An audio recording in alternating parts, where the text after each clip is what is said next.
Bom dia. Na última aula, a gente comentou um pouquinho sobre átomos, né, as suas semelhanças, né, os isótopos, isóbaros, isótonos e assim por diante, tá? Agora a gente vai entender um pouco mais de como eles são organizados, como seus elétrons são organizados. Ah, bom, a primeira forma de organizar, a gente na química organiza ele por camadas. Lembrem que quando a gente falou sobre os modelos, o mais atual era aquele modelo parecido com órbita, né? Onde você tinha um núcleo aqui no centro e aí você tinha as suas órbitas em volta, tá bom? Lembra? E aí os elétrons eles estavam aqui, né? Nessas órbitas, tá? Então todos os elétrons estão aqui nessas órbitas. Só que a gente precisa organizar isso aqui, tá? Então, os químicos organizarem isso aqui numa notação. Primeira notação foi a notação mais antiga que tinha de nível de energia, que era o seguinte. Deixa eu só apagar isso aqui. Então, a notação mais antiga era quando a gente fala de distribuição eletrônica, né? Que é o assunto dessa aula, distribuição eletrônica. A gente distribuía os elétrons da seguinte forma. Então a gente tinha algumas camadas, camada K, L, M, N, O, P e Q, tá?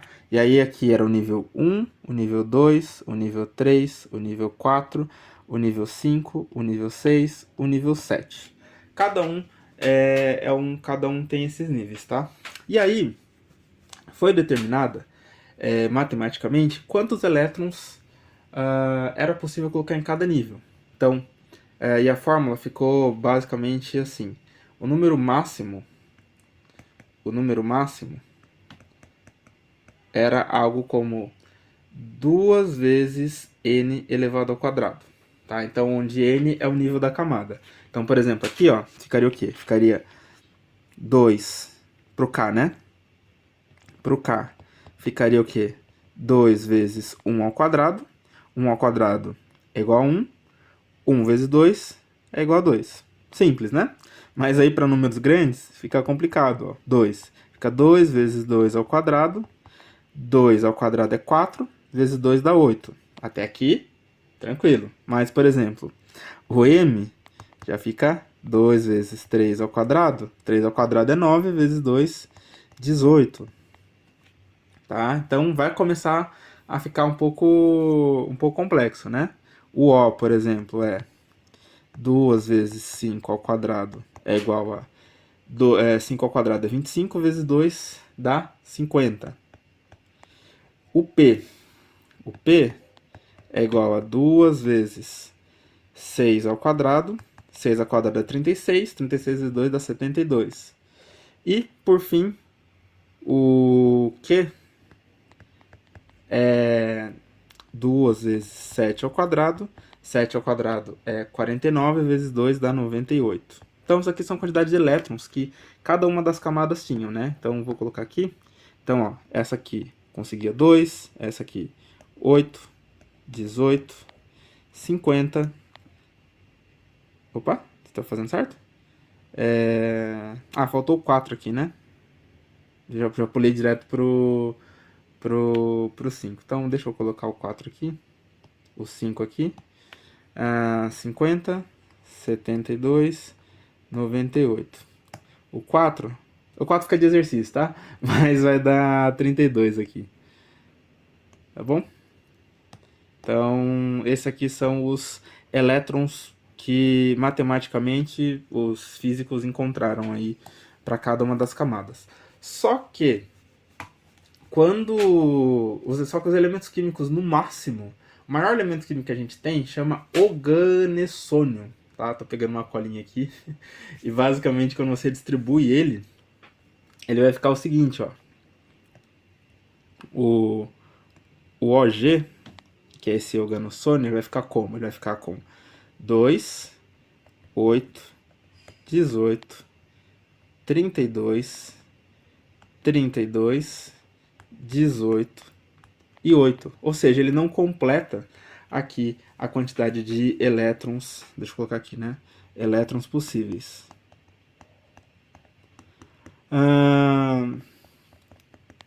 Então, tem muito, né? Dos mais conhecidos, a gente não tem como completar ainda essa camada, né? Essa distribuição eletrônica das camadas. E aí, o que aconteceu? Aconteceu que os químicos, né? Eles entenderam que quando eles fizeram experimentos, os físicos fizeram experimentos com essas coisas, eles perceberam que em cada camada dessa aqui tinha uma subdivisão. Então, de forma bem lúdica. É como se a gente achasse que quimicamente que você tem uma camada, por exemplo, aqui é a camada K. E aí você tinha uma outra camada L, né? Que é a ordem aqui das camadas. K, L, M. A outra é M. Quando você fazia as contas, você tinha isso aqui. Mas, quando você dava zoom, vamos supor que eu estou dando um zoom aqui, eu estou vendo uma outra camada aqui, ó, bem próxima. Tá? E a gente, então, isso quer dizer que a gente tem subníveis nas camadas. Ou seja, cada camada, na verdade, ela consegue ter uma subdivisão de elétrons. Tá? Então, por exemplo, cada camada eu vou ter subníveis. Então, por exemplo, eu vou ter subníveis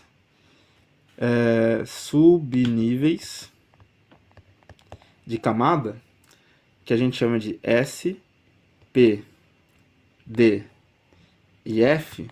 Esses subníveis, eles podem ter, no máximo, 2, 6, 10 e 14 elétrons em cada um dos subníveis dessas camadas, tá bom? Então, é basicamente assim que a gente tem, tá? De tal forma que agora a gente tem as camadas representadas da seguinte forma. Então, a gente tem lá a camada K, a camada L, M, N, O, P e Q, que eram as antigas camadas, como a gente está vendo aqui, né? Só que cada uma delas tem níveis. A gente tem, cada um tem um nível e um subnível associado a ela. Então a gente começou a escrever, Linus Pauling, né, fez uma sequência aqui que para poder facilitar isso. Então, ó, a gente tem aqui, ó, vou escrever assim: 1, 2, 2, 3, 3, 3, 4, 4, 4, 4, 5, 5, 5 e 5, 6, 6 e 6, 7 e 7, tá bom? Vou escrever assim para ficar mais simples. Então, cada camada, ó, vocês estão vendo que eu estou mantendo o nível dela, né? Então, um nível aqui são esses números que eu estou colocando em laranja. E aí, com os experimentos, eles perceberam que tinham subníveis. Então, que são subníveis S. Então, aqui, toda essa primeira... todas as camadas têm, né? O S.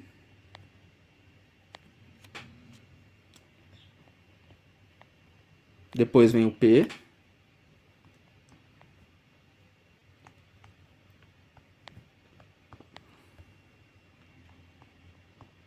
E depois vem o D. E por fim vem o F. Tá? Então aqui são subníveis. E cada subnível tem uma quantidade fixa, uma quantidade máxima de elétrons. Então todas as camadas 2 têm 2 elétrons.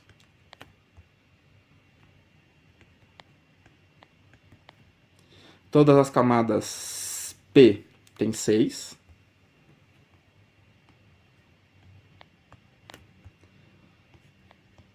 Todas as camadas D tem 10. E todas as camadas F tem 14. Esse diagrama aqui, ele é conhecido como diagrama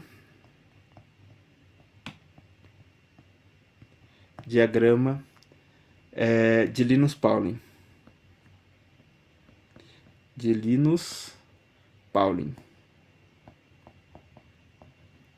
Beleza? Então, esse aqui é o diagrama de Linus-Pauling. Como os elétrons podem acabar se organizando. Só que, na hora que o Linus Pauling fez isso, ele percebeu que a ordem de energia não estava tão certa assim. Porque, na verdade, quando a gente distribui isso aqui de forma mais precisa, questão de energia, você tem aqui uma coisa diferente, que é isso aqui, ó. Quando você está falando de energias, você está usando essa ordem aqui, ó. Então ele vem primeiro para cá, tá? Vem para cá. E aí depois disso ele vem, volta, passa na 2, volta, vem para cá.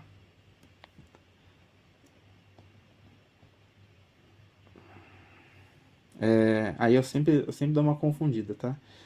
Aqui, 3P. Vem pra cá.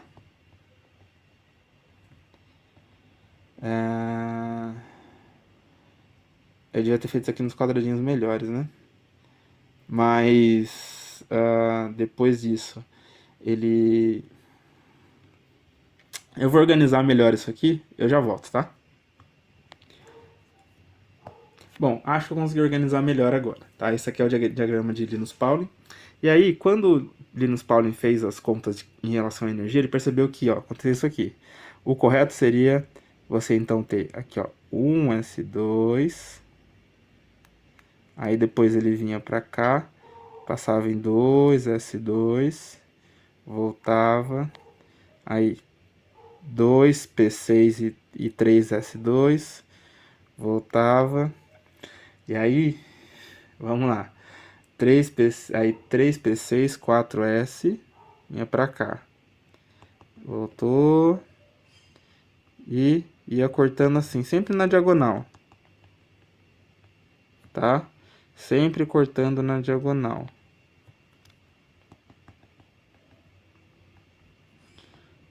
Ó. Então essa aqui é a ordem correta de a gente poder organizar isso quimicamente. Ou seja, é como se o jeito correto fosse escrever da seguinte forma. Vamos supor, por exemplo, que eu quero escrever o lítio, tá? Antes disso, deixa eu organizar aqui, então deixa eu fazer só um esqueminha literal, que é como o seguinte. Então aqui é o N, S, isso aqui é o nível da camada. Deixa eu coloquei em laranja ali, então eu vou colocar aqui em laranja também. Ó, esse NS é o nível da camada. Esse Szinho aqui, eu tô falando do nível, que é o que tá ali, é o SPDF. Então isso aqui vai ser o meu subnível. Opa! Isso aqui vai ser o meu subnível. E aqui, onde eu coloquei em roxinho, né? É o número de elétrons no subnível. Tá? Então vamos supor, por exemplo, que eu quero escrever sobre o lítio. Tá? O lítio, ele é esse carinha aqui, ó. 3, né? Ele tem 3. Se ele tem 3, bom, qual que é o primeiro ali, ó? O primeiro é o 1s2. Então ele cabe 2 elétrons. Então ele vai com certeza ter ele aqui. Vai ficar então, ó, 1s2. Qual que é o próximo? É o 2s2. É o 2s. Só que na camada 2s2 cabe 2 elétrons. Só que falta um para mim só. Então eu venho aqui e coloco só um. Pronto, acabou. Descrevi o lítio em Linus Pauling. Certo? Um diagrama de Linus Pauling. Então é dessa forma aqui que a gente faz, tá? E aí esse daqui acaba sendo o nível mais energético, tá? Esse aqui é o nível mais energético. Tá? Então, por exemplo, vamos supor que eu tenho ferro, que é um pouquinho maior. Então, o ferro, ele tem 26. Tem 26 elétrons. Como que a gente pode escrever ele? Bom, vamos lá, ó. Primeiro, quantidade que eu tenho aqui, eu preciso de 26, né? Então, ó, o primeiro, 1s2, com toda certeza. Qual que é o segundo? 2s2. Aqui eu já tenho 4. Aí, ó, 2s2, depois vem para 2p6. Então, 2p6. Até aqui eu tenho quantos, ó? Eu tenho 2, mais 2, 4, mais 6, 10, tá? Então, ainda tá faltando. E aí vem para 3s2. Com 3s2, eu tenho 12. Próximo, 3s2, vem para 3p6, certo? Ó, eu vou só passar uma cor, deixa eu pensar aqui que cor, só para vocês verem o que eu já tô riscando, tá bom? Então, ó, já usei 1s2, 2s2, 2p6, 3s2, agora eu tô usando 3p6, e aí eu vou usar o 4s2. Então vai ficar 4s2, ó, 4s2. Ao mesmo tempo, então, eu tenho, né? Eu tenho 18, tenho 20. Tenho 22 elétrons aqui na minha camada, certo? 22, ó. 2, 4, 10, 12, 18, 20. Tenho 20 elétrons na minha última camada. Errei aqui. 20 elétrons. Então, o próximo, qual que é? O próximo é o 3d10. Só que 3d10 eu tenho 10. Eu só preciso de 6. Então, vai ficar o quê? Vai ficar 3d6. Beleza? Acabei de escrever o meu diagrama de Linus Pauling. Em questão de energia, os mais energéticos, então, tá aqui na camada 4, na camada D, tá bom? As mais subnível mais energético. Geralmente, a gente gosta de escrever usando a ordem geométrica desse, né? Porque a camada, lembrando, né, que isso aqui eu tô falando das camadas, né? Camada 1, 2, 3, 4 assim por diante. Então, geralmente, a gente sempre reescreve com a camada, maior camada, no fim. Então, geralmente, a gente escreve assim, ó. Tá? Dessa forma que a gente reescreve, porque aí fica certinho com a questão das camadas, tá? Então, geralmente é assim. Então, a gente tem aqui, ó, e até fica fácil de poder observar aqui, ó. Eu tenho camada 1, tá? Nível 1. Nível 1. Esse aqui é meu nível 2. Esse aqui é meu nível 3. E por fim, esse aqui é o meu nível 4. Tá? Então aqui eu vou ter 2 elétrons, aqui eu vou ter 8 elétrons, aqui eu vou ter 14 elétrons, e por fim aqui eu vou ter 2 elétrons, tá? E fica mais fácil, então, de colocar ele assim, beleza? Então vou parar por aqui. O diagrama de Linus Pauling, recomendo que vocês deem uma olhada boa nele, saibam montar coisas, saibam fazer essa distribuição eletrônica, que é algo muito importante, beleza? Então vou ficando por aqui, até a próxima aula.